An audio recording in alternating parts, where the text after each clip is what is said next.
वो कह रहा है कि दो फोर्स है P और Q और उनका रिजल्टेट ये होगा 2m+1 root P square plus Q square, जबकि इनके बीच का एंगल अल्फा है।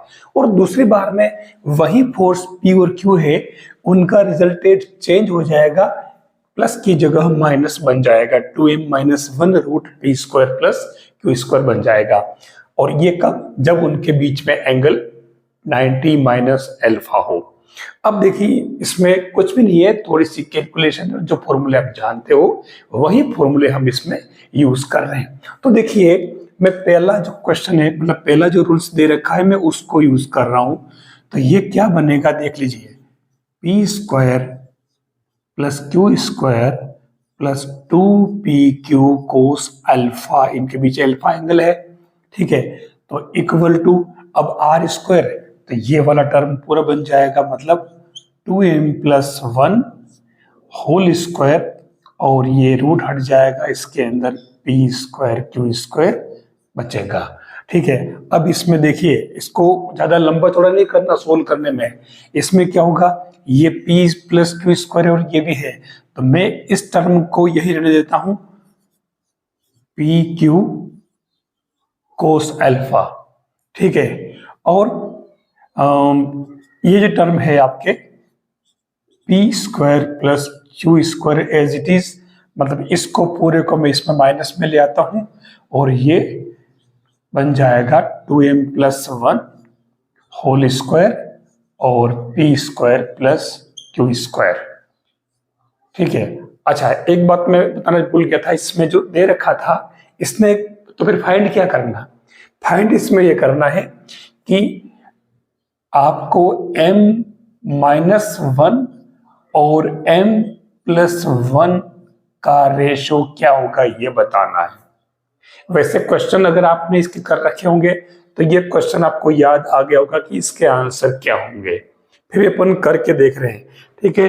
तो अब देखिए यहां क्या बनेगा, सेम मैं इसे आगे बढ़ा लेता हूं। तो P square plus Q square तो कॉमन आ जाएगा, और अंदर क्या बचा, 2m+1 होल स्क्वायर -1, ये आपके P square plus Q square, और अंदर आप फैक्टर कर लो और भले खोल लो होल स्क्वायर चाहो तो ये चलो खोल लेते हैं, 4m square plus 4m plus 1 -1, तो ये क्या बना, P square plus Q square, और सेम ये तो कैंसिल, और इसमें आपके ये 4m तो कॉमन आ जाएगा, तो ये क्या बचा आपके m+1, ठीक है।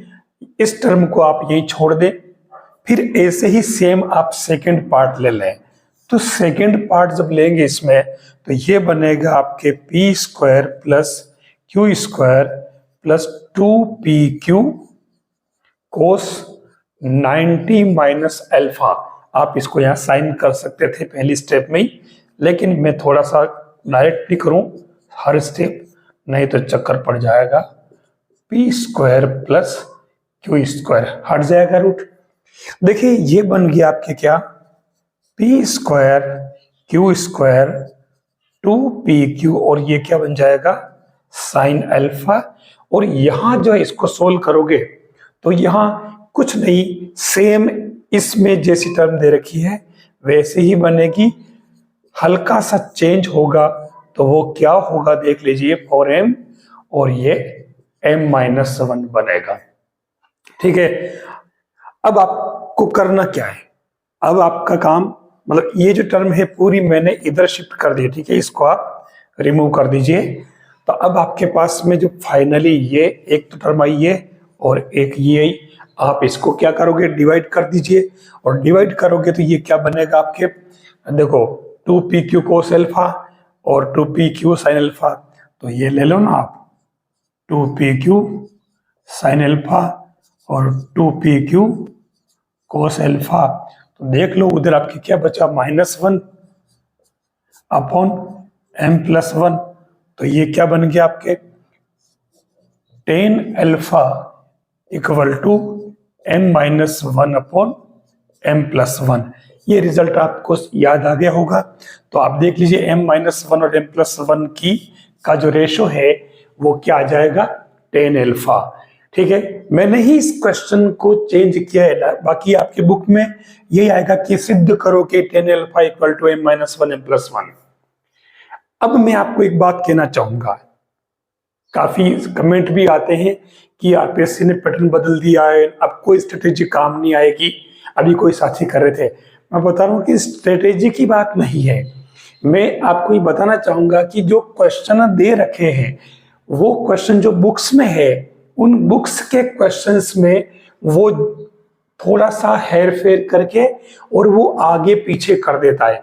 अब दिक्कत क्या है कि हम कुछ बहुत सारे टीचर्स ऐसे हैं जो मानक रिजल्ट को याद रखने के लिए कहते हैं कि अगर ऐसा सवाल आए तो इसका रिजल्ट याद रखें, इतना लंबा चौड़ा आपको वहां हल करने की जरूरत नहीं। ये बात सही है कि हल करने की जरूरत नहीं है, लेकिन हमें हल करना आना भी चाहिए, प्रैक्टिस हमारी होनी चाहिए। क्योंकि अभी अभी एक कोई एग्जाम था, इसी में शायद सेकंड ग्रेड था उसका, अपने संस्कृत वाला, या कोई फर्स्ट ग्रेड था इसके पीछे वाला, पिछला वाला, अभी जो हुआ 23 जून वाला वो नहीं। तो उसमें इसने क्या किया कि यहाँ तो मानक रिजल्ट अगर आप ये याद कर लेते, वहां उसने क्या किया था कि इस प्लस को और इस माइनस को उसने बदल दिया। मतलब यहां तो माइनस कर दिया और यहां प्लस कर दिया, मतलब रिजल्टेड चेंज कर दिए। अल्फा कोण पर माइनस कर दिया और इसकी जगह प्लस कर दिया। अब हम मानक रिजल्ट तो यही से याद रखेंगे और वहां आपको ऑप्शन ये मिलेगा। लेकिन जब इसने m-1 अपॉन m+1 का मान पूछा है तो ठीक है tan अल्फा, लेकिन यहाँ ये उल्टा कर देगा अगर, तो फिर वो कोट अल्फा बन जाएगा।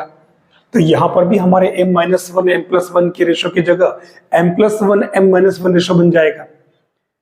तो कहने का अर्थ है कि इसी में वो जो चेंज करता है उस चेंज को ध्यान रखना पड़ेगा, तभी आप उस क्वेश्चन में आंसर तक पहुंच पाओगे, मेरा ये कहना है।